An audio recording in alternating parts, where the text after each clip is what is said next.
Good evening, all, and thank you very much for joining us for our provincial all candidates Q&A. Yes, I can. A big thank you to the Portuguese Club of Strathroy for hosting us this evening, and Rogers TV for sponsoring the event. Please note that this event is being recorded by Rogers TV for rebroadcast, and at this time I do ask you to please silence all cell phones and any devices you have. My name is Mike Jakes. I am the chair of the board of the Strathroy District Chamber of Commerce. We are looking forward to this evening's very important discussion. Please allow me to introduce the candidates for this evening. Starting from left to right, on the left, Dean Eve from None of the Above Party, Monty Mcnaughton, the Conservative Party of Ontario, Vanessa Benoit, Ontario NDP, Colin Mccauley, Green Party of Ontario, and David Barnwell, Ontario New Blue. Thank you very much for joining us. I would also like to introduce you to tonight's moderators. Please say hello to Sean McGill and Kathy Manis. Now I will go over this evening's format. This meeting is a question and answer format, not a debate. Each candidate will be given 1 minute for opening remarks. Orders based on drawing of the numbers, which we have already drawn. Questions can be directed to all candidates or one candidate. If a question is directed to one candidate, each of the other candidates will be given the opportunity to respond based on the drawn numbers. If there are any questions from the audience, please write them down on the notepads available at the back table and then forward them on to me. I will be sitting in the audience in the back. I will then pass them on to the moderators. We do have a busy schedule this evening. We will try to fit them in, but please do share them with me and I will share them with the moderators. The moderators do reserve the right to edit questions for length and to remove any inflammatory comments. Answers to questions will be limited to 60 seconds. A yellow card will indicate 30 seconds remaining, and a pink card and or the bell indicates time is up. The Q&A portion of this meeting was set to end at 7:30. We are starting a little bit later than that, so add 15 minutes onto that time. Or when there are no more questions, whichever occurs first. Each candidate will be given 2 minutes for closing remarks, and order will be reverse order of the opening remarks from the drawn numbers. Giving business the opportunity to interact with our political candidates is a very important service that the Chamber takes very seriously as your voice of business here in the area. Your participation in this event is greatly appreciated. And without further ado, I will pass this off to our moderators, Sean and Kathy.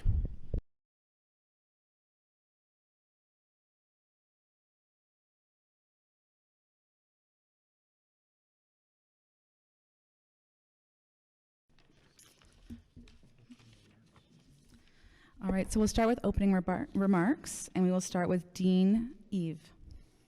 Yes. Hello, my name is Dean Eve. I'm the candidate for the None of the Above Party. Our party is running on the 3 R's of direct democracy. We want responsible government, recall of politicians, and referendums of important issues. We are standing up for true democracy and fully transparent and accountable government. Recall of politicians that are not for the people. They can be recalled for not keeping their promises and lose their job and pensions. Referendums on major issues to put the power back in the people's hands. We have the technology available to do this efficiently and allow everyone to vote yes or no on important issues. It is time to stand up for change and how our government works. Thank you. Thank you. Next, we'll go with Monty. Great. Well, good evening, everyone. I'm Monty Mcnaughton, the Ontario PC party candidate in this election.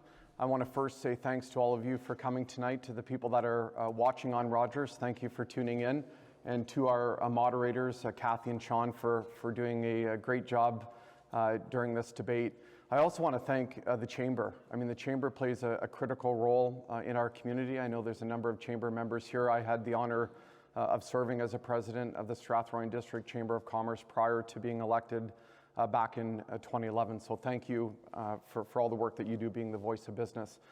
My plan tonight is to talk about our PC party plan to build a stronger Ontario, to talk about how we're going to rebuild our economy coming out of the pandemic, how we're working for workers, how we're investing in key infrastructure, and how our plan is going to ensure that Ontario remains open in the time ahead as we battle COVID-19.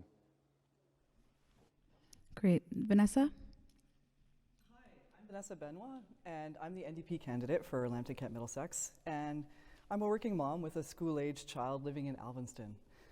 I'm running as the NDP candidate because I care about my community, and in order for our province to flourish, I believe that everyone has to have reliable access to public health care, schools, and daycares. Let's face it, frontline workers certainly took the brunt of the pandemic, but all working Ontarians carry this province. This was true before the pandemic, during the pandemic, and it will still be true after the pandemic.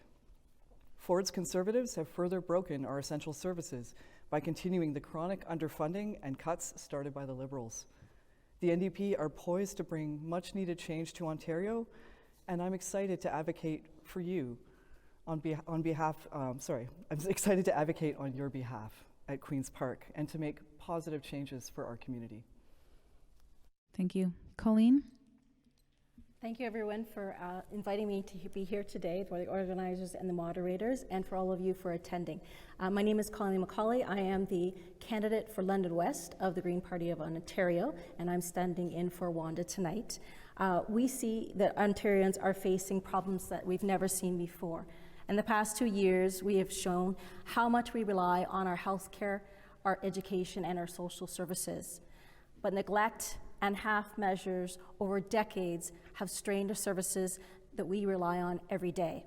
The Ontario Greens plan to build the Ontario you want, and we will invest in a caring society where people get the healthcare they need, the connected communities with housing we can afford, and a new climate economy to create jobs, revive the manufacturing sector, and protect our natural heritage. Together we can transform Ontario, and we can learn from our past mistakes. We need to build back smarter, because we cannot afford to wait. Thank you. Thank you. And David?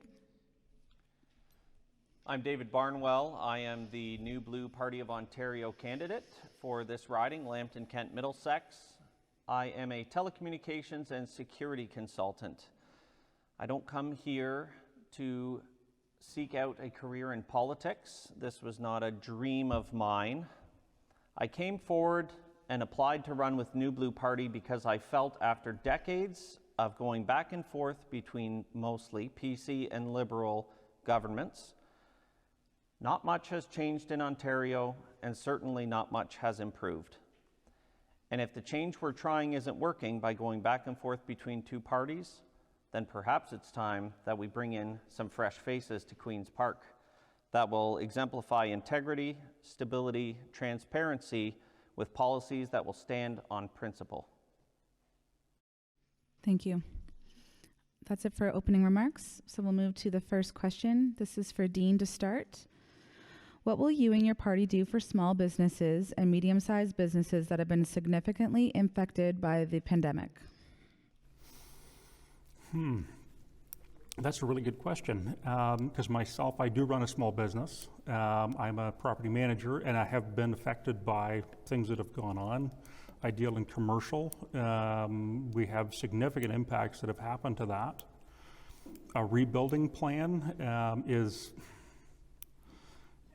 it's tough to do. I think what we really need to do is allow people to actually get their businesses back on track, try and recover what they can. We can't have more lockdowns, we can't have more shutdowns. We're going to have to figure out a good plan for going forward. I personally don't think that throwing more money at the problem is going to solve anything.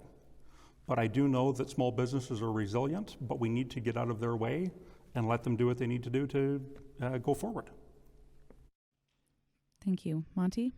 Great. I mean, our plan is aimed at ensuring that businesses stay open. Our economy remains open going forward every single day.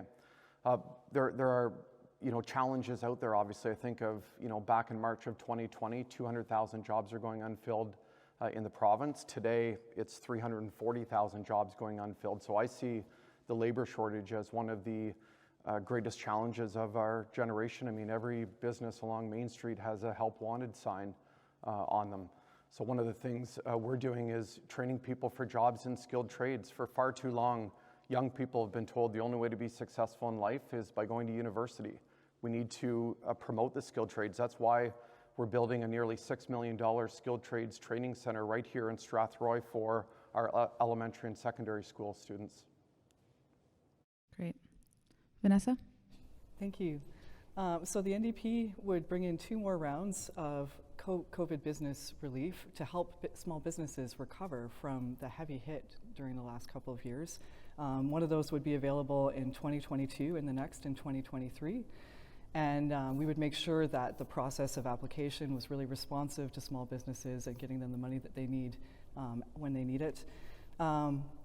You know, as far as the labor shortage goes, it's really interesting because I really feel that a lot of workers, especially at the lower end of minimum wage, would be a lot more enticed to come back to work if the wage was higher, which is why I think it's really great that the NDP is committed to raising minimum wage.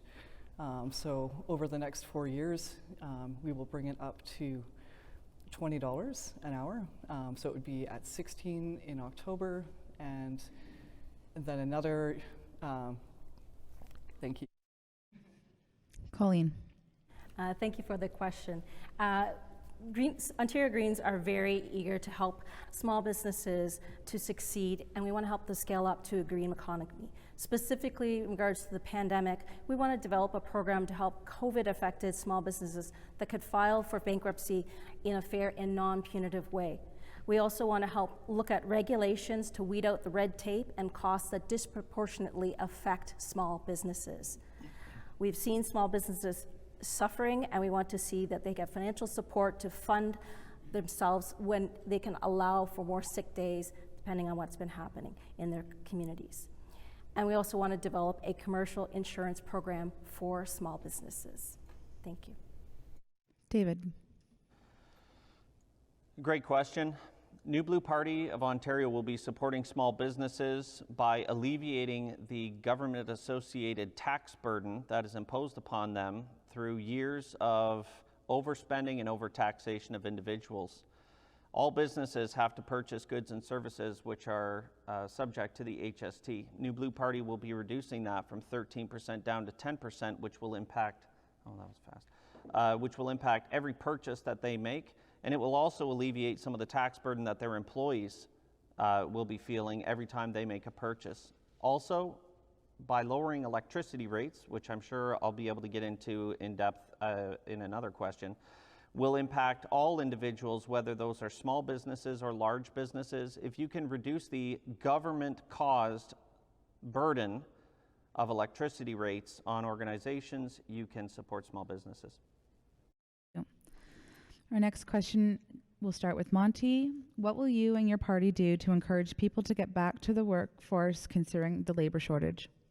Well, great question. I mean, as I said, this is the #1 thing I'm hearing from businesses in our community and right across the province. You know, when we inherited government back in 2018, after the Kathleen Wynne era, Ontario lost 300,000 manufacturing jobs. I mean, lots of people in our towns lost work.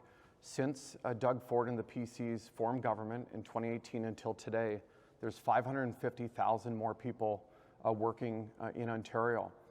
We're really focused on training. I mean, I think the skilled trades are amazing opportunities for people, and we're providing free training. They get paid when they learn, and we all know people in the trades making 6 figures with pensions and benefits. These are good jobs, and that's how we're going to help businesses find those skilled workers. You, Vanessa? Thank you. So yes, the NDP, of course, also supports the skilled trades and wants to partner with colleges to develop programs for that, and would even implement more of that at the high school level, which is something that a number of teachers have spoken to me about. Other things we could do to address the labor shortage is, again, raising minimum wage. Another area where there's been a very large labor shortage, and especially in our riding, is in the area of personal support workers and nurses, and of course their wages have been capped under the Ford administration by Bill 124, which we would immediately repeal. hoping to entice them to come back to the workplace. Thank you. Colleen? Thank you again for the question. We know that education is part of the challenge in getting shortages addressed. We would like to see the ability to help those that are trying to get education get the grants and for post-secondary education instead of loans for starters, and also giving retrofit incentives for businesses so that they can improve their businesses through the green economy, and then also have the skilled trade apprenticeships to go with that. David? Thank you. One of the first steps in addressing the labor shortage, to me, is an obvious one coming out of the pandemic. There's many individuals who were forced to resign, were fired, or were put on administrative leave without pay because they would not disclose their vaccination status for COVID-19 or did not want to take the experimental treatment. As a result, we lost a fair number of people in the workplace. That includes 1,100 healthcare workers and well over 1,000 municipal workers across the province as well, and countless in the private sector. We would make it illegal to discriminate based on vaccine status for COVID-19, as well by alleviating the tax burden that is imposed on the government onto these organizations that will allow them to lower their costs that are related to the government, allowing them to be much more competitive, lower their bottom line, and a successful organization is one that will be very attractive for individuals to come to because they will be expanding in their market and competing with others. And Dean? Yes, again, I guess one of the first questions that comes across my mind is if we have 300,000 jobs that are available, what happened to all these workers? They went somewhere. They're not just, there's nothing there to collect. They've got to be paying bills. They have to be there. Where are they? I do agree with everything that's being said here. We do need to implement better training, skills. We definitely need skilled workers because a different topic that will come up is housing and shortages on housing, and we need this. In order to build houses, you need skilled builders. So I would definitely be supporting, creating some type of, or following along with the same principles that they're following of implementing better ability for people to get trained. Better things for this. We do need that. That is a definite plan that needs to be brought together. Thank you. The next question will start with Vanessa. How will you and your party address the rising inflation? Yes, so to address the rising cost of living, we have a few measures to make living more affordable for people. So we would address this partly from the wage side. So again, raising minimum wage to make it possible for people to be able to make ends meet. Also repealing Bill 124 so that nurses, personal support workers, and teachers are getting paid properly. And generally advocating for the worker. On the other side of things, we plan to regulate the price of gas. This is something that's also done in Quebec and in other maritime provinces. And we would also repurchase Hydro One so that we can make electricity public rather than private and for profit. We would also have an Ontario food strategy so that groceries and things would always be sourced locally, and this will also help with support for local farmers and building stronger supply chains that are Ontario-based. Thank you. Colleen? And thank you again for that question. We know that affordability is on top of minds for everybody. A housing crisis needs to be addressed, and we're looking at ways to make sure that there are ways to rebuild our neighborhood communities so that you can have a more connected, affordable, and healthy life where you live, work, and play. We also are looking at making sure that our farmers are supported so that they can provide the food to table so that we can address the expensiveness of buying foods in the grocery store. And we can build those local, regional food systems. Thank you. Thank you. David? One of the first ways that we can help alleviate inflation, again, focuses on the various causes for increased cost of living in Ontario. That's the taxable burden, as I've said multiple times now. If we get rid of these industrial wind turbines, from the wind waste alone, annually, we can be saving up to $1 billion which is paid by the taxpayers, as well as the energy subsidy. There's about 38 cents per kilowatt hour that the taxpayers pay out of their own pocket through their taxes, and then they still have to pay their electricity bill, which is also taxed.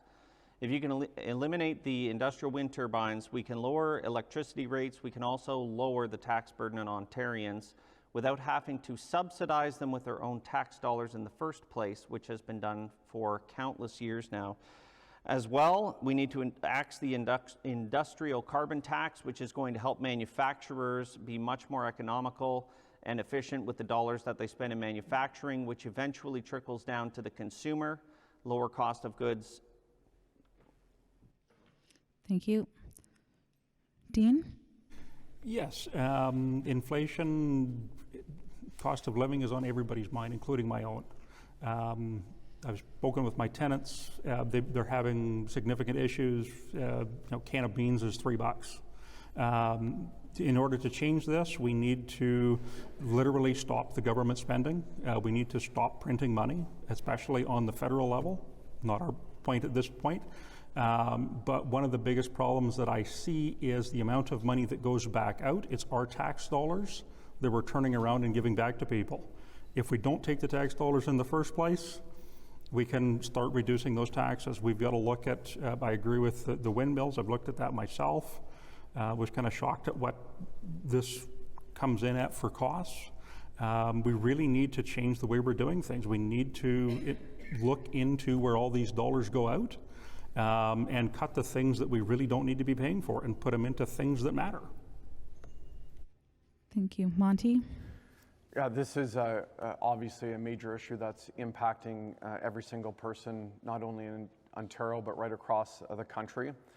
Premier Ford and our government's committed to keeping costs down. That's why we're promising to lower gas taxes. We've already delivered half the tax cut, but another half of the tax cut will come starting on July the 1st. Secondly, we've scrapped license plate fees for stickers, saving the average family $240 every single year. And that makes a big difference for people across the province. And lastly, one of the things I'm most proud of is we've expanded to the tune of hundreds of millions of dollars natural gas into our rural area right here in Lambton, Kent, Middlesex, literally reducing the cost of home heating for many of our constituents in Lambton, Kent, Middlesex. So the next question comes from the floor. We'll start with Colleen. Healthcare industry was hit incredibly hard during the pandemic. And now that the mandates are lifted in Ontario, the question of labor and should those people that were let go, should they be rehired? And what does your party's stance on that? I'm sorry, I'm having a hard time hearing. So with the pandemic, the healthcare industry was hit really hard. There was, and then also now that there's no mandates in Ontario, what is your party's stance on rehiring back employees that were let go? One of the things that we'd like to see with the healthcare, our healthcare system, is to see that there are incentives to bring physicians and allied health professionals to ensure better access for rural and remote areas. We want to rebalance the healthcare funding formula so that can be achieved as well.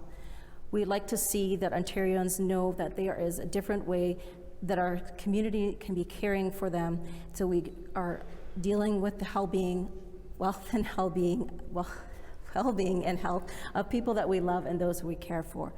We need an affordable and accessible and comprehensive and easy to navigate health system, which means integrating at all levels of our healthcare system. Thank you. David? Thank you. So to answer the question of rehiring healthcare workers who were fired for not getting the COVID-19 vaccinations, I believe that it should be illegal to discriminate against people based on their COVID-19 jab status. The New Blue Party of Ontario's stance is that the vaccine passport system should be banned both publicly and privately. As well, I believe I was just reading earlier today, upwards of 1,100 healthcare workers were fired from the healthcare system in the middle of a pandemic, which is a very irresponsible thing to do, given how burdened our healthcare system was at the time and continues to be. We would like, in fact, as part of our platform, is to rehire all of the healthcare workers that were let go from the healthcare system, whether that's doctors, nurses, facility technicians, or maintenance personnel. It doesn't matter if it's hospital, family medicine, or paramedical services. Those individuals never should have lost their jobs. It was discriminatory in the workplace, and I look forward to Monty Mcnaughton's response as our Minister of Labour on how he plans to protect people from discrimination in the workplace based on COVID-19 status. Thank you. Dean? Yes, I agree completely with that. The COVID vaccine mandates and the forced vaccinations, I absolutely was disgusted by that happening, that this was being forced upon people. It is a choice. It is a medical procedure. It should be individuals' choices.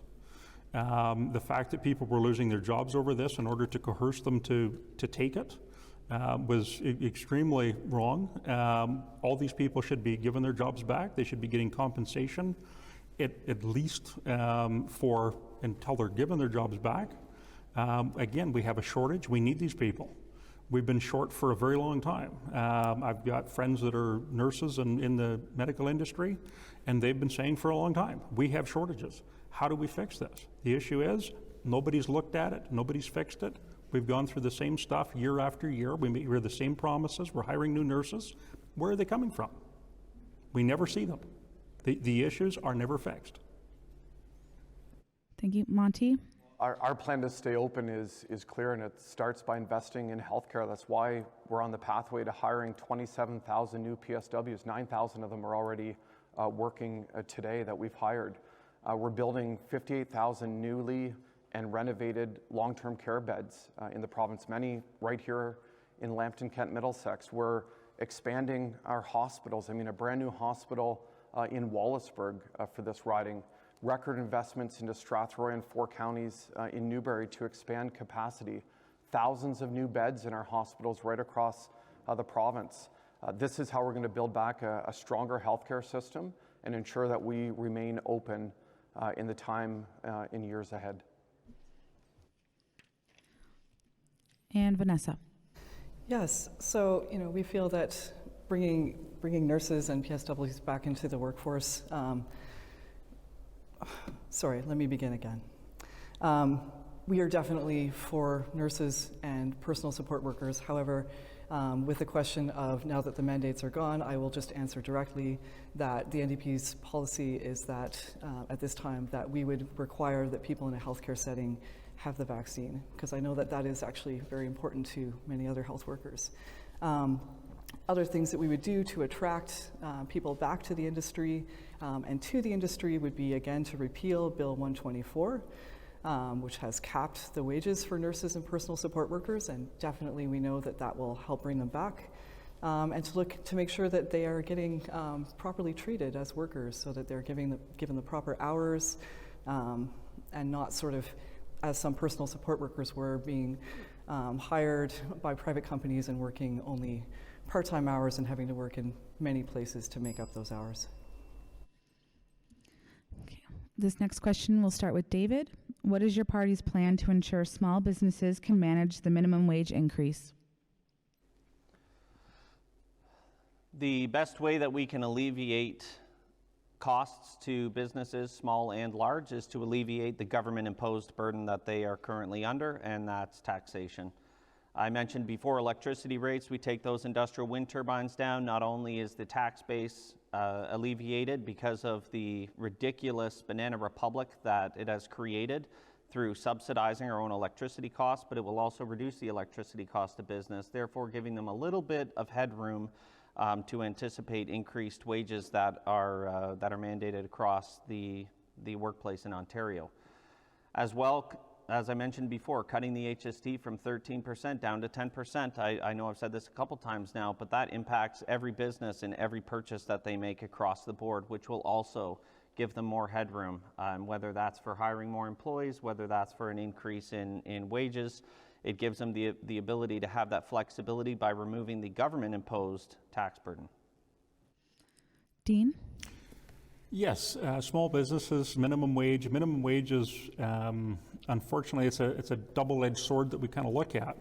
And we've been, myself, I've been looking at this and kind of questioning it. The problem that we run into is as we increase minimum wage, it increases what the business has to charge for the services or goods that they're dealing with. That only means to me that our bottom line has to go up because this has to be compensated for. Everything that we talk about, everything that we're hearing always gets passed off to the end consumer. That's us. We increase wages, yes, things are getting expensive. They're only going to get more expensive when we do that. What happens is we end up with more taxes. The government collects more income tax because they raise minimum wage. It just costs us more money at the end of the day. That's all I'm seeing come out of it. It's unfortunate, but that's kind of a direction that we have to figure out another way to increase the amount of money that people have in their pocket in order to go forward. Monty? One of the things, to support small businesses out there is the lowering of the WSIB premiums. I mean, I just announced a few months ago that we were returning $1.5 billion to businesses across the province. 90% of that money was going to small businesses. The overwhelming majority right here in this riding received a rebate in April. That goes a long ways to helping businesses. That's on top of a $2.5 billion WSIB premium reduction we did early on in our term. It wasn't that long ago the whole system was on the brink of bankruptcy. We've turned it around. There's a surplus of cash, and we're ensuring that a lot of that money gets back to businesses, but also it ensures that workers have access to benefits when they're injured on the job. Vanessa? Thank you. So yes, as I've said before, the NDP definitely supports raising the minimum wage in increments though, so over 4 years. And we do have committed supports to help small businesses make the transition because we know that that can be difficult for smaller businesses. We also have plans to help small businesses have insurance that's more affordable because that's another really heavy burden. Most small businesses are quite small in Ontario, and I had a small business at one point, so I know a little bit about what that's like. The other thing about raising minimum wage that I should say is that it does put more money in more pockets, and that does tend to have more people out spending more money and more customers, and usually people who are making a lower income like that are going to be spending that more locally. So that's going to be great for the economy.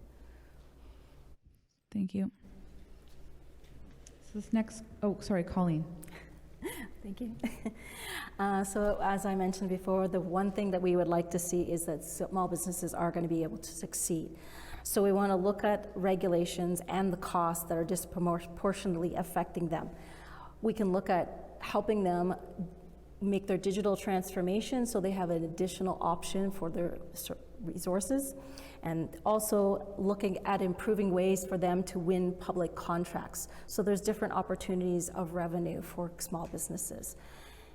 It's really important that we support them and understand different ways, including those that are in the farming businesses. So we give a looking at support systems for them as well as incentives to encourage them to make the changes that they need to help us become part of the climate economy. Thank you. Okay, great. So we'll be back to Dean. This question comes from the floor. What is your position on the carbon tax? Position on the carbon tax? I hate it. It should be gone. It shouldn't be there. It is doing more harm. My question is we pay in a carbon tax. The carbon tax goes to what? If we ask people and show people to be more responsible with their heating, their fueling costs, things that they're doing, people have to take their own actions. A carbon tax, taxing people to the point where they can no longer afford to do things, yeah, that stops people from doing stuff. We look at the recent federal government has put in they increased the carbon tax, I guess it was the beginning of April, or the end of April when that came in, and it's just, I travel for my business, and it's affecting me. It's just, we're paying as is, and we're just getting more and more bills we gotta pay. This needs to be cut. This is affecting people across the board. I was at a doctor's appointment this morning. My doctor even said to me, he has patients right now that are calling him and saying, can I not come in for my appointment? I can't afford the gas. Monty? Yeah, I mean, our government certainly took a strong stance against the federal carbon tax. In fact, you know, we're helping put money back in people's pockets by lowering gas taxes, by getting those sticker fees ended for license plates. I mean, as I said, that's $240 per year on average per family. And everything we're doing is about ensuring that we have costs controlled for people, so people have more money back in their pockets. Vanessa? Yes, so the NDP would regulate the price of gas, which is actually something that the Ford government said that they would do, but didn't. We are committed to having a cap and trade program, but this would be a new program where there would be 25% of it would be committed to rural and remote Ontarians and low-income families that would be most impacted by the price of gas.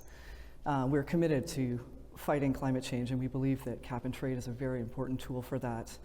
And yeah, I mean, about that rebate for the license plates, it seems, I think many people find that it's a bit funny that that came out right before the election, and wonder a little bit how we can be coming up short for education and nursing when we're giving out checks. Colleen? Thank you, and I would like to say that we know that reducing energy use is important on all levels, in your housing, in your transit, and everything you do in your daily life. So we would like to look at focusing conservation subsidies at retrofits to help you reduce that energy use. We can help stop the sprawl so you're not commuting long distances to your work or to your play, wherever you need to go for the day.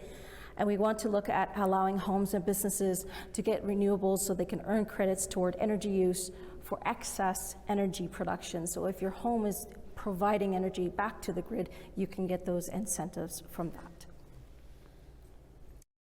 David?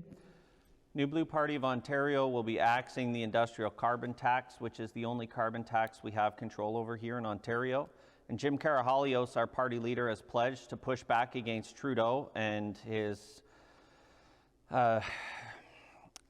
unassistive carbon tax that he has imposed on all of us, the consumer carbon tax. We need a leader who's going to stand up to the federal Liberal Party and push back on Justin Trudeau. That carbon tax does not go to lowering emissions. It does not go to fighting pollution. Most of it gets paid out to colleges and universities. And right now, we don't have a strong leader in Ontario who's going to push back against Justin Trudeau. We only have one that enables him. But we will be ending, when we get into Queen's Park, we will be ending the industrial carbon tax, which will have a resounding effect for all Ontarians because it will reduce the cost of manufacturing and it will reduce the tax burden imposed on those organizations by the government, allowing them to be more productive, allowing them to be more competitive, create more jobs, and lower the cost of the goods that we buy every single day. All right, the next question will start with Monty. What is your party doing to address the housing crisis? Yeah, this is a huge issue, no doubt. I mean, there's a number of steps. We've laid out our plan to build 1.5 million homes over the next decade.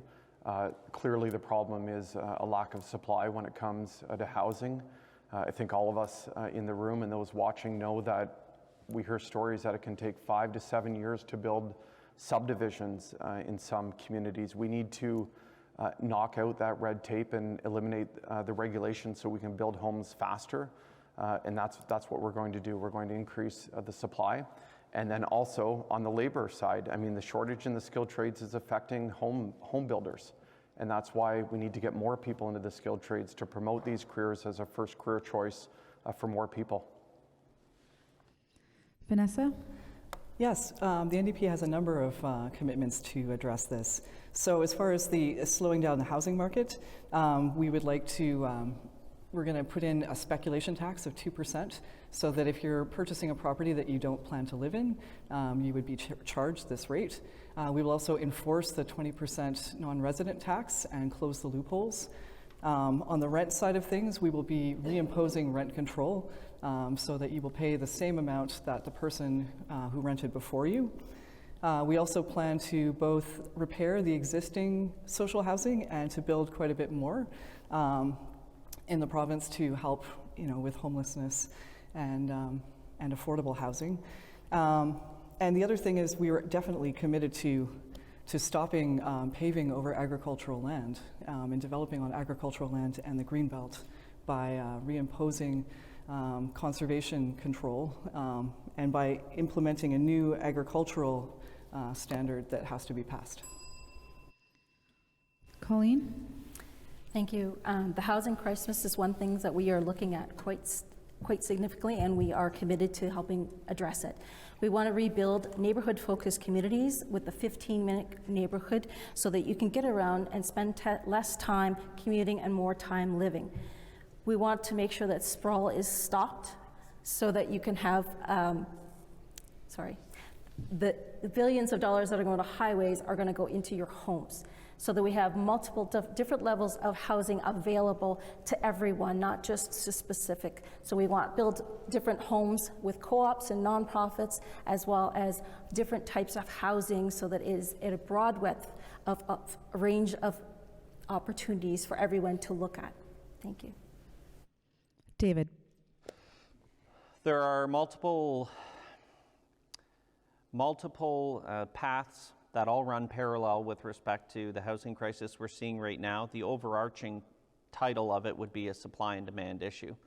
We have a significant amount of demand, we have very low supply. The only way to increase supply is by building more homes, but unfortunately there is significant amounts of red tape surrounding building new homes. There are also other factors that play into this. Materials costs are up due to inflation and due to taxation. We have a labor shortage, which also has to be addressed in the skilled trades, which has been discussed here previously. As well, there are other burdens imposed by municipalities and the provincial level with respect to development charges, which can be quite crippling to developers who want to construct new subdivisions and are ready to do so, except on taking that financial burden on themselves. If we can alleviate both the municipal and provincial aspects of taxation, and we can lower the costs. Dean? Yes, that's actually an industry that I'm in. As I said before, I'm in the rental business. The fact of what we're running into now, definitely a supply issue. Question becomes, how do we change it? How do we fix this? One of the kind of the twists in this whole thing is we keep hearing our federal government is going, well, let's bring in more people. We're going to bring in more people from other countries, or bringing all these people in. And I go, well, wait a minute. We don't have the supply now for the people that live here. The people that live here, we don't have the supply for them. But we're going to bring in more people, which is only going to drive up demands. We need to, again, it's a two-faced thing also, because I'm in the business. Went out and bought a front door for a friend of mine a week ago. The door's $320. I bought one for myself a year ago, $150 that I paid for it. Now they're up to $320. Basic costs of materials are through the roof. So we're going to build affordable housing. How are we getting to affordable when your basic cost is through the roof? Thank you. Next question, we'll start with Vanessa. What steps will your party take to address the issues of the infrastructure in the healthcare sector?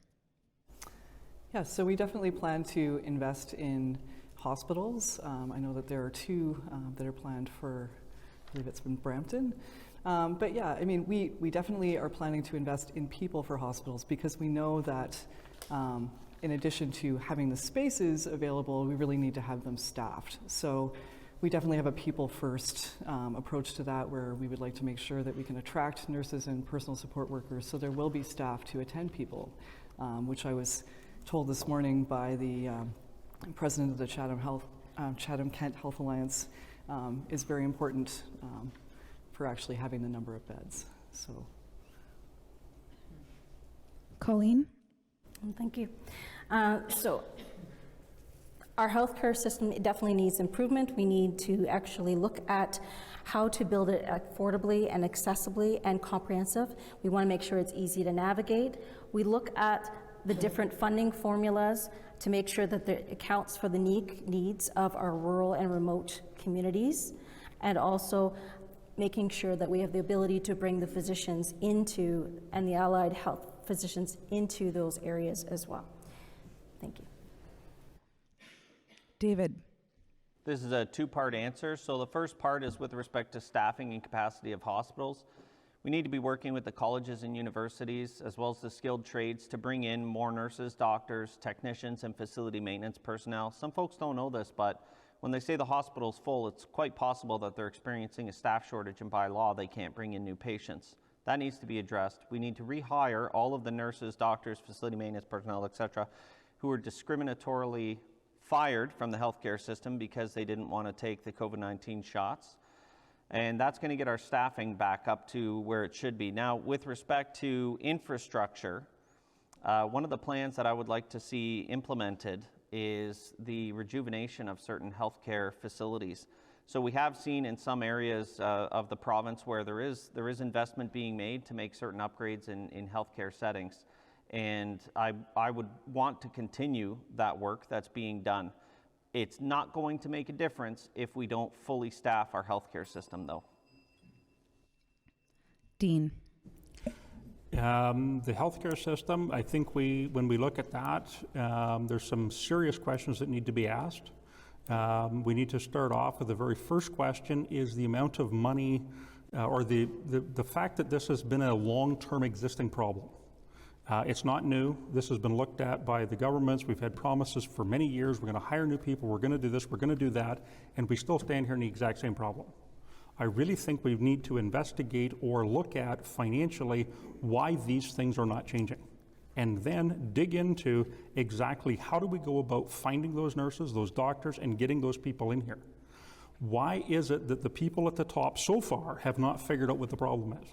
We need to look at the truth of the problem, and that kind of exists in everything that we look at. We need to find the real true problem. We don't seem to know what it is. But everybody comes up with the same answer. Oh, we'll throw money at it. I'm sorry, we've tried that. It didn't work. We need true answers. Monty? Yeah, I mean, the issue is capacity. And I think the pandemic clearly highlighted to everyone that there is an issue with capacity in the healthcare system. I mean, when you think the previous 15 years under Premier McGuinty and Premier Wynne, they built 611 new long-term care beds. We are now building 58,000 and retrofitting 58,000 beds. I mean, new long-term care homes being built right around the province.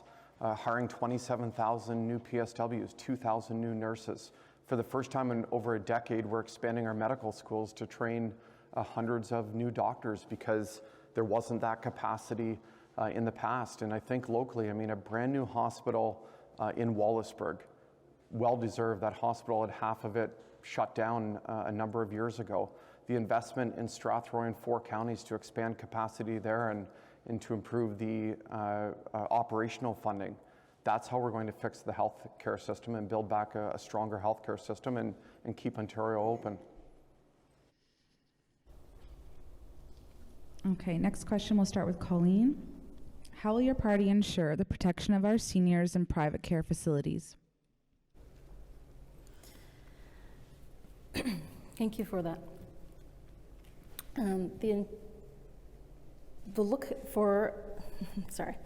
We understand that the long-term care has been significantly impacted by the pandemic, and we want to look at how that we can, we're going to look at how we can look at the funding and making sure that there are regulations in place so that everyone is following the rules that are needed to ensure that our elders get the health care that they need at the times that they need it at. We want to make sure that we have, if we have private, we also want to have the opportunity to have nonprofit, and everybody is going to have the same standards for health care. Thank you. David? Thank you.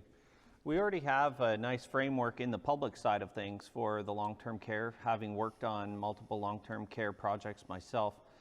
What I'd like to see is a more robust, and I hate to say it, but a more robust regulation for private long-term care facilities, because if we can control and work within our own in the public sector, and they do still need work at that, but if we're not keeping a close eye on these private residences to ensure that they're at least meeting the standards of the public side of things, then I don't think we're going to have much of a hope in making any improvements in the private care settings. So I definitely think there should be a little more regulation, perhaps enhanced inspection or remediation requirements, whether that be penalties or revoking of any licenses that may be held or temporary suspensions.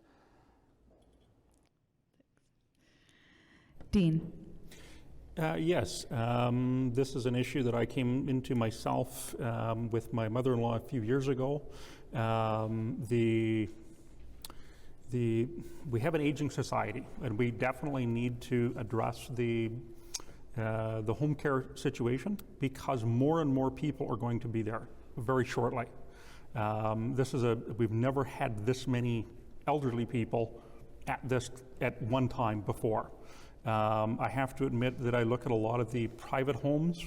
They are in it for the money. They are corporate. They don't care about the people. It's about dollars. And until that changes, and how do we get them out of it?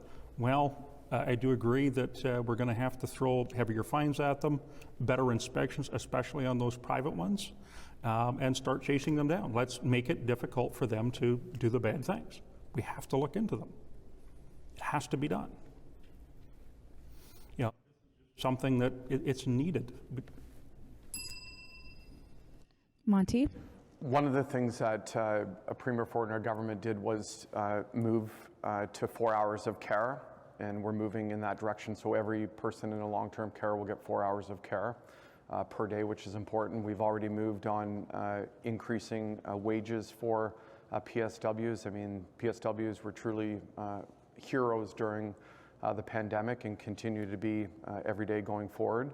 And then I think, investing in that infrastructure, I mean, building those new homes, upgrading those beds is going to make a big difference in the long-term care sector. And our seniors deserve better, and that's what they're going to get. And Vanessa. Thank you. Yeah, so the NDP has made a number of commitments because clearly the state of long-term care during COVID was terrible, and this was largely due to many privatized homes that I believe were downloaded by the Liberals into private care. So we will actually make all long-term care either public or nonprofit so that we can eliminate the risk of people making cuts to service and cuts to staffing that are just totally against safety, so that we know that when we put our family members into long-term care, we know that they're going to be getting standardized service. We also have made commitments to improve home care, which at this point has no standardization at all. And actually, most aging Ontarians would prefer to have the supports to age comfortably in their homes. And so we would really like to support that industry by supporting personal support workers, getting the right wages, and making sure that it's going to be standardized. Okay, so this question comes from the floor. So with speaking of investments, how does your party intend to pay for them? How do you plan to reduce the deficit and debt? Okay, let's start with deficit and debt. Thank you for the question. Predominantly, we need to ease spending. A lot of the spending that happens is just subsidizing you with your own tax dollars in the first place in the name of investing in Ontarians. But if there was true investment in Ontarians, we wouldn't be taxing them as much, and we wouldn't be keeping such bad deals like the industrial wind turbines in place, which we are quite literally just blowing money away, if you'll pardon the explanation there. The next one, to lower the debt, is, pardon me. Nope, there it goes. Lost my train of thought. Again, to alleviate deficit, we need to curb spending. We can do so by getting out of the bad deals that are costing us significant amounts of money on the backs of the taxpayer on a regular basis. I'll leave it at that. Dean? Yes. Again, what we really need to do is actually look into where all of this spending goes. There's a lot of spending that goes on. We collect a lot of tax dollars. Where's all this money going to? We need to put a stop on the excessive spending, figure out where it's going. The windmills, again, is a major issue, so far as I'm concerned, and it needs to be stopped. It's all going into corporate pockets. It's not going into our pockets. We're not benefiting from this.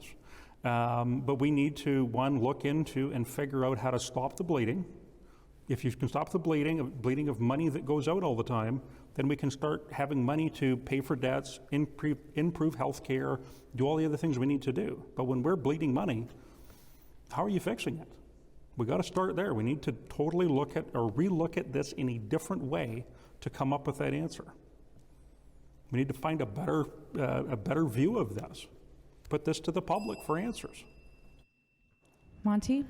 Our focus is to grow the economy, to grow Ontario's economy. I mean, I said in the beginning, there's more than 550,000 people working today in Ontario, more than when we got elected in 2018.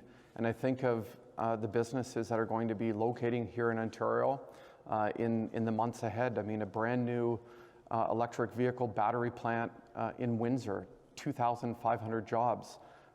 How that impacts Northern Ontario, the minerals are going to come from Northern Ontario. I mean, the whole thing will be built in the province of Ontario. We're seeing huge expansion with Ford and General Motors. I mean, the Oshawa plant, which was closed in 2018, is now running a number of shifts, making electric vehicles of the future.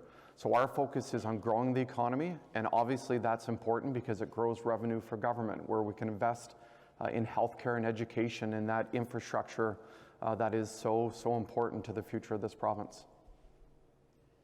Vanessa? Yeah, thank you. So definitely the NDP is planning to make some serious investments into healthcare and education to make especially healthcare really function for people again. And yes, this is going to cost money, but we have a very carefully costed plan for that. So part of the way we will pay for that is by increasing taxes for large corporations to 13%. We will, however, absolutely maintain the small business tax at 3.2%, and I already spoke about the supports we have for small businesses. We will also ask individuals who make over $220,000 to add 1% to their tax, and we will be adding a 2% to the income taxes of people who make upward of $300,000. So there will be a tax freeze on low and middle income tax. The other thing is with the deficit, our plan to reduce the deficit is fairly similar in some ways to the Conservatives, so we're not way out to lunch there. We are it'll be done in 6 years. Colleen? Thank you very much. So reducing the debt and addressing deficit, excuse me. We want to make sure that we're looking at ways to actually shift the economy so that we can build those new green jobs and the new climate economy. We also want to make sure that we are looking at ways to address how we are going to get the regulations that are impacting our small businesses. And we're also looking at ways to make sure that we can shift from helping communities by giving municipalities more ways to invest in their own communities and build back through incentives with helping the community make those shifts. Thank you. Sorry. Thank you. So this next question will start with Dean. What are some opportunities for you to see our region grow economically?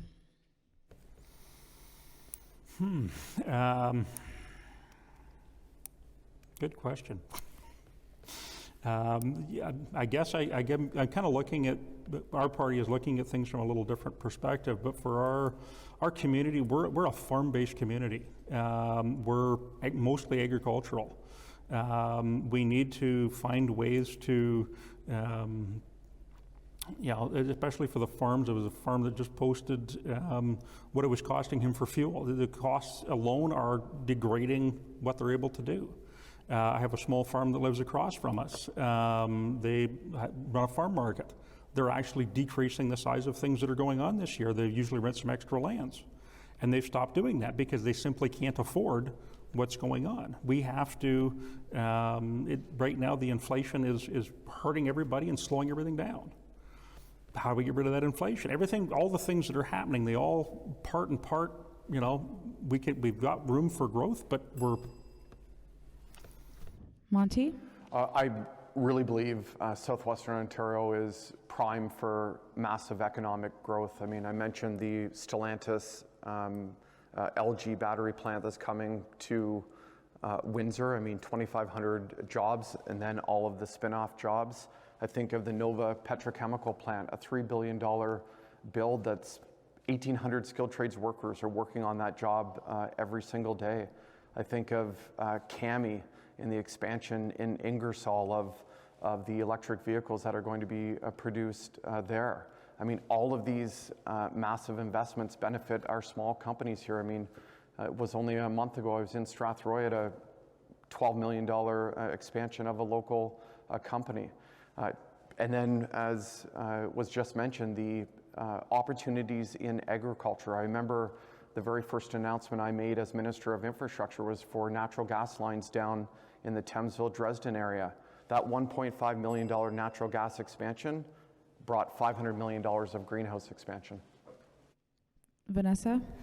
Yeah, so definitely our area has really diverse places. So, I mean, we have, you know, bigger towns or smaller cities like Strathroy and Wallaceburg and Chatham. And for that, you know, we really have a lot to support small businesses, both with the COVID supports for another couple of years and help with transitioning to a higher minimum wage. And also, we have a lot to support farmers. One big thing that I've spoken to a number of farmers in my area about is, you know, the Liberals had stopped the funding to municipalities that used to flow from the provinces, and Ford's Conservatives haven't changed that, but we will be stopping those cuts and bringing that funding back, and that will really help with property taxes, which is of course a pretty big deal for a farm. We also have guaranteed loans for young farmers who are starting up, and the Ontario Food Plan to help support you know, not just local farmers, but supply chains and other local agricultural businesses. Colleen? As I mentioned before, we do want to support rural, remote, and urban communities so that they have self-reliance. One of the things I mentioned before was digital transformation for small businesses. We want to make sure you have the high-speed internet to ensure you can do that. For farms, we want to make sure that family farming is more profitable and we can build a stronger and healthier regional food system. We want to provide tax incentives for local food and beverage manufacturers who purchase those local grown foods, and invest in the research and innovation that improves the sustainability of how we grow, produce, and distribute our food. We also want to make sure that there's a support for regional fare integration and seamless travel between transit systems so that you can get around, but also that you can integrate the different ways in doing businesses across the region. Thank you. And David. We have a significant amount of small businesses that were impacted by lockdowns in Lambton, Kent, Middlesex. A lot of really great restaurants as well had to close. Some went completely under. This deviates a little, but it's directly related. If we expand early COVID treatments in the healthcare system, in other words, the medication that's available, if you get COVID, it speeds up your recovery and keeps people out of hospitals. We can avoid lockdowns in the future and therefore avoid closing these businesses where people have lost their life savings just trying to keep afloat with no customers coming in the door. That's first and foremost. I would like to see further expansion of the SWIFT project. I'm sure there can be efficiencies realized. It may not necessarily be running the most efficiently, as many government projects unfortunately are not run very efficiently, but I myself am a telecommunications professional. That assists people with getting access to the internet. That allows them to do e-commerce as well, will be assistive, or taking online orders for their business. I'd also like to see more pushback on Justin Trudeau and fighting against the federal carbon tax. This will help lower the costs for individuals in Lambton, Kent, Middlesex, as well as ending the industrial carbon tax to lower the cost of manufacturing. Next question, we'll start with Monty. What is your party's plan to reduce red tape to make things easier for small business owners?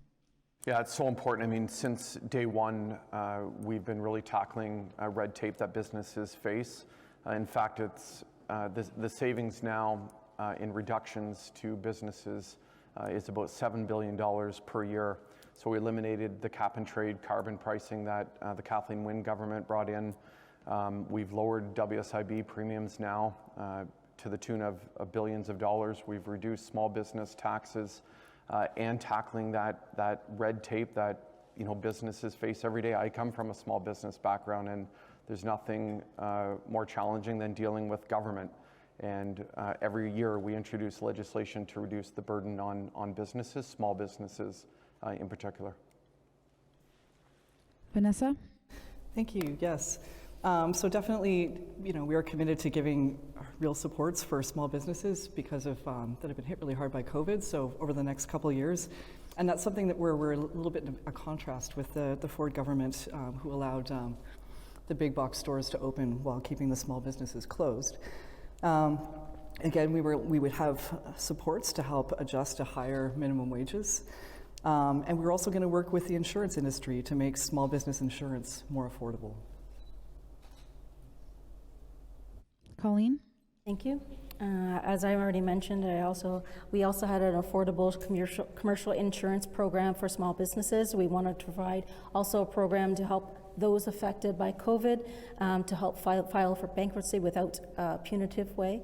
We also want to provide small businesses the financial support to provide more sick days as needed to address additional stresses, and also win the opportunity for public contracts and making it easier for them to scale up to the transition to the green economy by reviewing regulations and weeding out the red tape and the costs that disproportionately affect the small businesses. Thank you.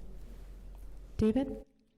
I think something that would definitely be benefiting small businesses, again, I've said it many times, and I'm very passionate about this. I think we are paying far too much in our taxes on a day-to-day basis in the province of Ontario, and nothing's been done about it for many years.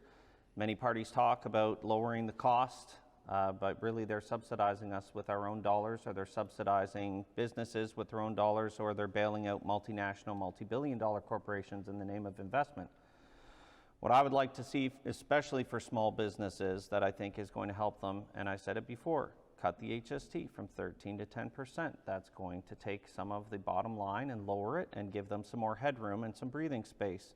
And again, lower the cost of government by getting rid of bad deals. You can lower the burden that is placed upon the small businesses who have very small margins to begin with. And Dean? Yes, small businesses, again, because that's where I come from. I've run my own business for 29 years, mostly as an individual. One of the greatest problems that I ran into is being able to get to services that represent people that have 1 to 2, up to 5 employees. It's very difficult to find support. You have to fit into a little package. We kind of struggle along our own. We figure it out as we go.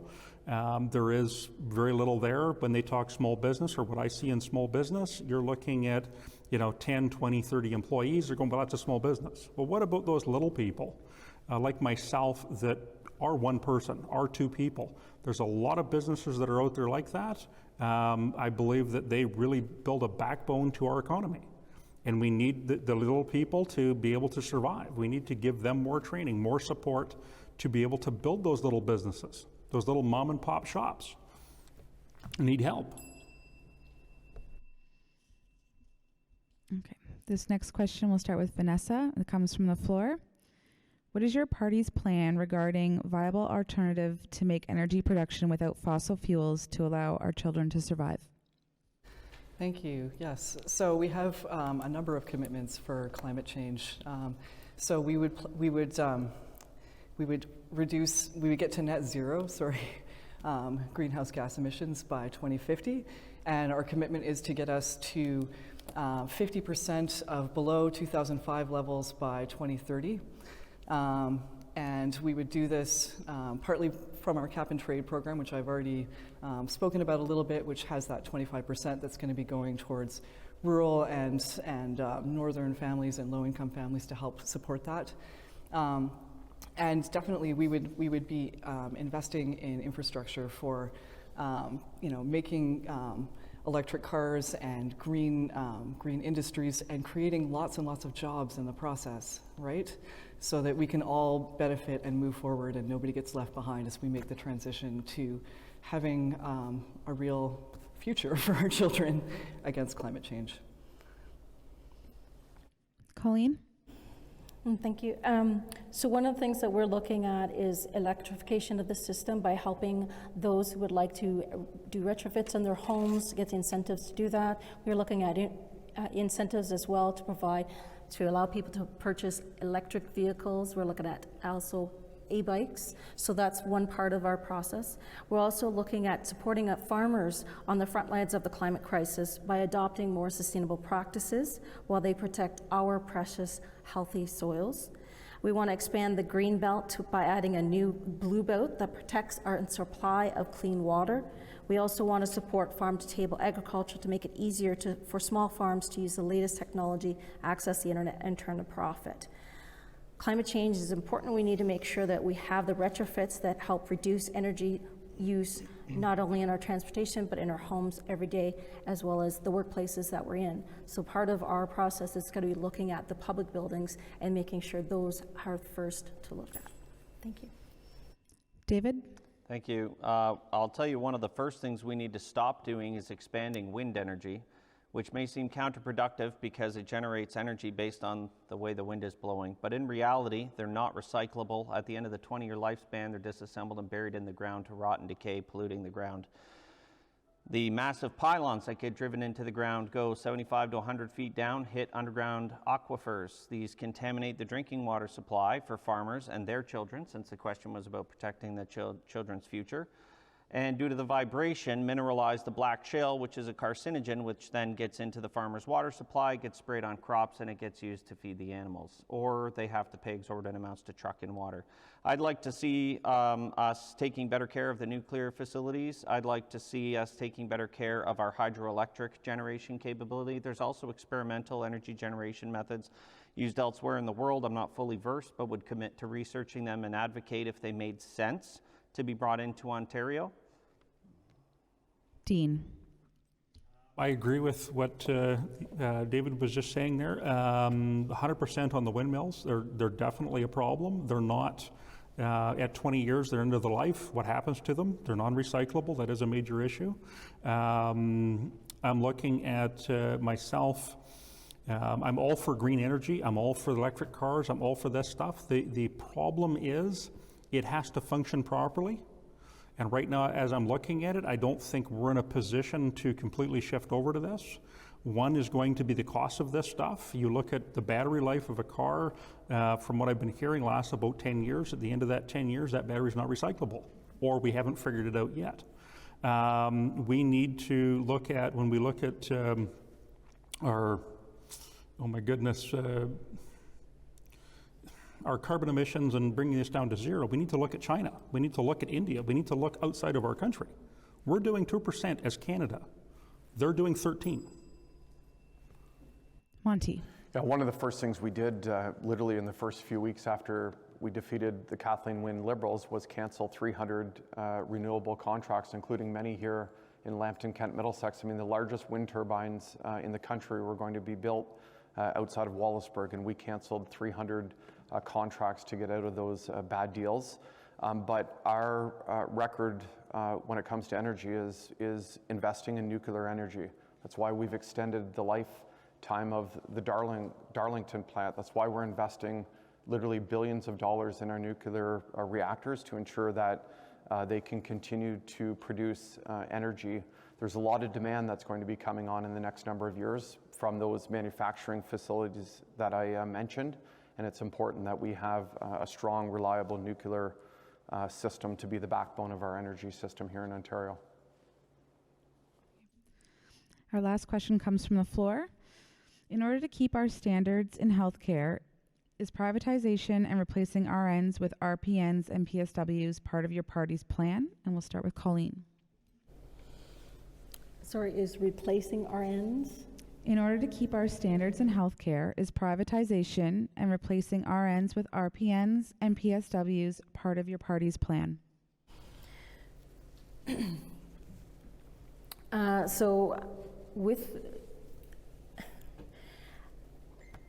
We are not looking to replace. One of the things that we are looking at is having nurse practitioners be available in rural, remote areas, just as a part of enhancing. We want to look at continuity and healthcare so that patients are connected with their family physicians straight through to wherever other health professionals they need to be addressed with, including mental health. So because mental health is health, we want to make sure that there's a strategy for integrating that into our current health system as well. Thank you. David. No, New Blue Party has no plans to privatize healthcare. As far as our other stances on the healthcare system, how we can regenerate it, renew it, and staff it, I've mentioned those in answers to previous questions, so I'll take the remainder of my time to retort to Monty. Monty, you guys stopped the 300 windmills, but there were another, what are we up to, 2,700 in the province that were not taken down. If I understand correctly, we were told that it would send the wrong message to the international business community and may curb international businesses from coming to Ontario. But when COVID hit, the team of Doug Ford had no problem shutting down businesses for prolonged periods of time and withholding early COVID treatment, which could have eliminated the lockdowns entirely. So going back to healthcare, again, no plans to privatize it. And in fact, we want to expand early COVID treatments to keep people out of the hospital in the first place because it would help prevent them from getting so sick they would need to be hospitalized with COVID.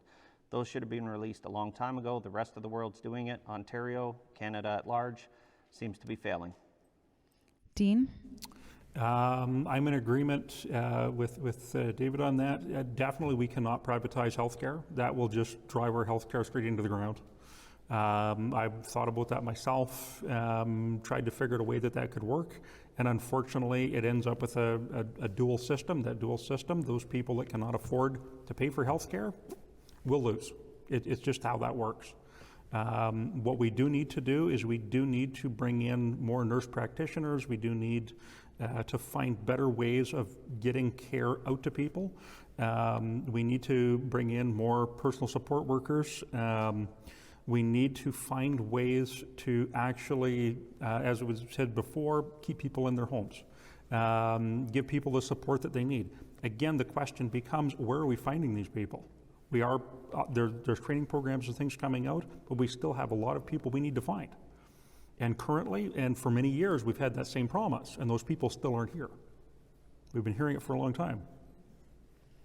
Monty? We believe in a publicly funded healthcare system. That's why we're investing in the recent budget $50 billion in new hospitals across the province and revitalization of hospitals, including the one in Wallaceburg that I mentioned. That's why we're hiring 27,000 new PSWs, 2,000 new nurses, hundreds of new doctors in the healthcare system to build that capacity, because the pandemic clearly highlighted that decades of neglect from former governments led to the challenges we had in our healthcare system. That's why we're investing billions of dollars more in a publicly funded healthcare system.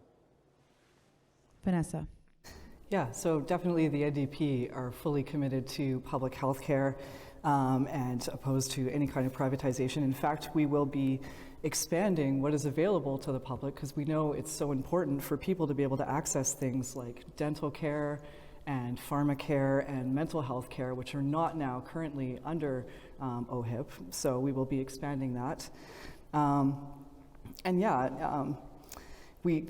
chronic underfunding, that we've seen both under the Liberals and, under the Conservatives. I hope that if the Conservatives are reelected that they spend as much as they say, but I think we'd have to see if that's really going to be enough, especially with nurses and personal support workers having their wages capped right now. So again, we will repeal Bill 124 so that, our healthcare workers are going to be paid properly and hopefully will want to return to the workforce. So there's talk about training for medical staff due to shortages. How does your party plan to hire offshore trained medical professionals and bring them into the healthcare system and out of driving cabs? Okay, thank you. I honestly think that our focus in the healthcare system should be hiring Ontarians first. That also includes new Ontarians, but the predominant focus should not be on recruiting from other countries around the world to come in and staff our system when we have people waiting to work and wanting to work here in Ontario. I've said it before, 1,200 medical personnel in Ontario were fired in the middle of a pandemic for not wanting to get an experimental medical procedure in the middle of a pandemic.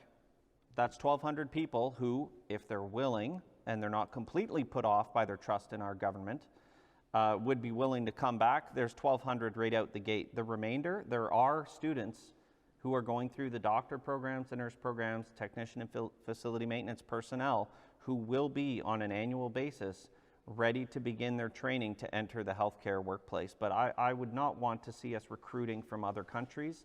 I don't feel we're at a point where we need to start doing that. Dean? I agree with that. I actually have a friend that's a nurse. We've discussed this many times. Again, we have people in Ontario that want to work. We need to put the supports out there to get those people into the trainings and get them into the jobs and things that they need to do. Bringing in people, again, I don't have a problem with bringing in people from another country, but if that's where we're recruiting from, I think we're kind of missing something in what's going on here. We have the people here. Why are we not encouraging these people to pick up the jobs that we have? They're here. Now again, I've also known other people that have come to this country. There was a lady I met earlier this year, and she's been here for 2 years, and she is a licensed nurse in her country. She can't work here. She's been waiting. She came in just pre-COVID and standing here going, I can't get a job. So what do we do? Monty? Well, one program I'd like to highlight because I think it's going to be very successful going forward. We just launched about 3 months ago something called Better Jobs Ontario to replace the old second career program in Ontario. And people on social assistance for the first time in our history can get training for in-demand jobs, including PSWs, for example. All of the programming is 52 weeks or under. And we're training PSWs. I know there was someone in Oshawa who I met who actually used to work at that GM plant that closed. He got trained to become a PSW. So we're opening it up for people that are underemployed, unemployed, people on social assistance to get training for in-demand jobs, including those in healthcare. Vanessa? Thank you. So one of the things that we would do is to expedite the process for people who are already trained as nurses and other healthcare workers who are coming here as new Ontarians who had their training somewhere else. So taking away some of the red tape for them in being able to work here as we have such a shortage. So helping them make the transition into working in our hospitals.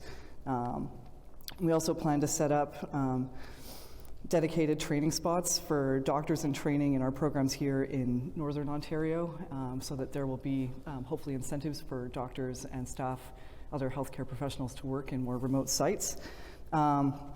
We also have a program where we would have retired nurses come back and work as supervisors and mentors for all of the new young staff we're hoping to attract back to the workforce by paying them a fair wage.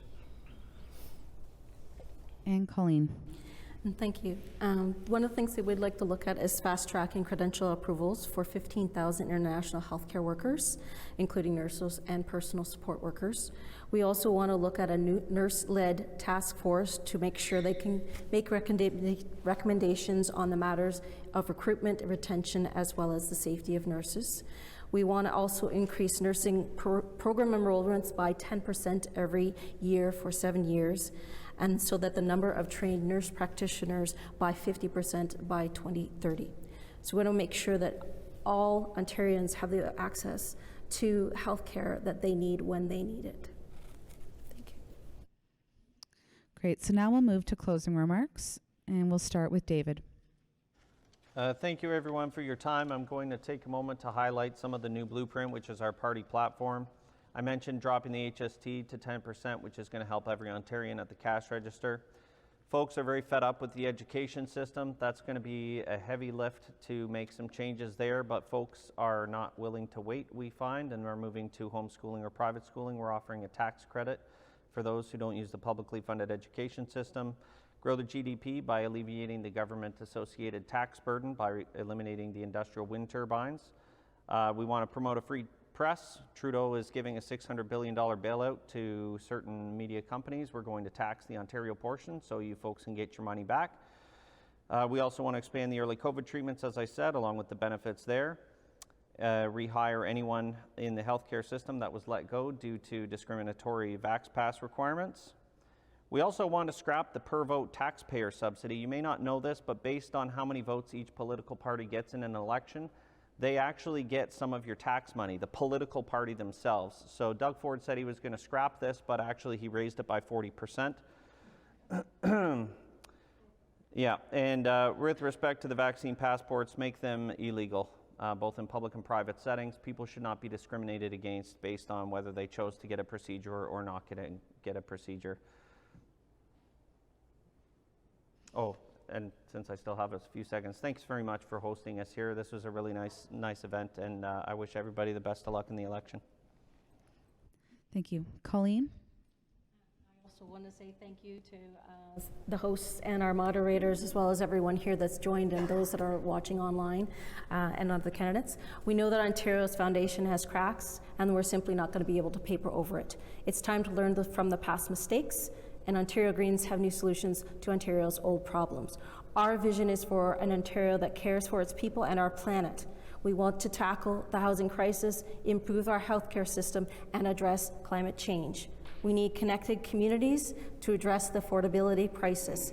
We need a caring Ontario that prioritizes the well-being of people we love and those we care for. We also want to see a growing, sustainable economy at the heart of everything that we Ontario Greens believe in. Our natural environment is not a burden, and we can restore and protect our natural infrastructure while we become a world leader in research, development, and green entrepreneurship. We can embrace the new climate economy to secure the future we deserve and with the leadership that we need. Half measures and no measures won't do. We need to act now, so please do not sit this one out. Please vote Green. Thank you. Vanessa? Thank you. So in conclusion, I'd like to share with you 3 stories that I've heard from people who live in Lambton, Kent, Middlesex that illustrate what's wrong with the current government and why this election you should vote NDP. I met a farmer and longtime Conservative voter whose daughter provides care to seniors in their home, something we need. She does essential work but can't make ends meet with the way she's being paid, driving long distances to get to her clients and only being paid for the time that she's with them. When this farmer asked our current MPP about it, he was shrugged off, and now he's going to be voting NDP. I met a child and youth worker who should have gotten the same hourly wage increase as her fellow workers in other ridings. When her private company decided not to pay her what she had earned, she asked our MPP for help. But unlike MPPs in other ridings who are affiliated with more forward-thinking parties, he chose not to advocate for her, and his decision cost her household $7,000. I've also met with the custodians and our kids' school librarians and the people who support our kids' education. And I'm hearing from them that because of 10 years of below inflation pay increases, some of them are working 2 or 3 jobs and having to use food banks to feed their families. I think that the people who live and work in Lambton, Kent, Middlesex deserve a representative who's working for them and making policies that make their lives work better. And I would like to be that person. They broke it, we'll fix it. Vote NDP, and thank you all so much for being here, and thanks to all the other candidates and the Chamber for hosting the event. Monty? Great. Well, thank you very much first to the Chamber for hosting us and to the candidates up here. I know from experience it takes a lot to put your name on a ballot, so congratulations to everyone, and thank you for your participation in democracy, and thank you everyone for coming tonight. It's really important that people engage in the election. I'm asking for your support on June 2nd to be re-elected as a member of provincial parliament for this riding and to re-elect Doug Ford to get the job done. We need to ensure that we're building that key infrastructure, those hospital investments here, the long-term care investments. We need a government that's going to focus on rebuilding Ontario's economy. We need to ensure we have a government that's working for workers, getting people into the skilled trades. The other parties, it's always university first. We need to diversify and promote these amazing pathways into the trades. And we need to elect a government that's going to ensure that we keep Ontario open. And we have a plan to do that. So I ask for your vote on June 2nd, and thank you again for being here. And Dean? Yes, thank you for attending and everyone being here. I'm going to just kind of restate my statement again and then continue on from there that I opened with. Our party is running on the 3 R's of democracy. Being responsible government, recall of politicians, and referendums. We're standing up for true democracy, fully transparent, accountable government, recall of politicians and that are not for the people, and people need to, that can be recalled for their not keeping their promises, losing their jobs and pensions. The referendums, bringing people together. Right now, the politicians have all the power. and have had it for the last several years, and they haven't fixed the problems that exist. We simply want to throw money blindly at things and issues, and we're not getting to the root of the core problems. What I want to see, whether I get voted in or not, is kind of an irrelevant point to me. What I'm standing up for is I want to see the government members, regardless of who gets in, start putting democracy truly in the people's hands. I want to see them bring in referendums. I want to see them truly account to people for what they're doing. That's what I want to see. Thank you. Thank you. So that concludes the portion of the evening. I want to thank all the candidates for participating. I also want to thank everyone in attendance for their questions and the engagement this evening. If you have any questions about where to vote, look on your voting card, but also you can go to Elections Ontario, and that information will be there. You just put in your postal code. There is early voting in our area at the Gemini between May 20th to May 28th. Election day is June 2nd. Be sure to get out and vote. And to review this evening's taping, it will be on Rogers TV, and in the Chamber of Commerce will also share this online link on their Facebook and in their newsletter. So stay tuned.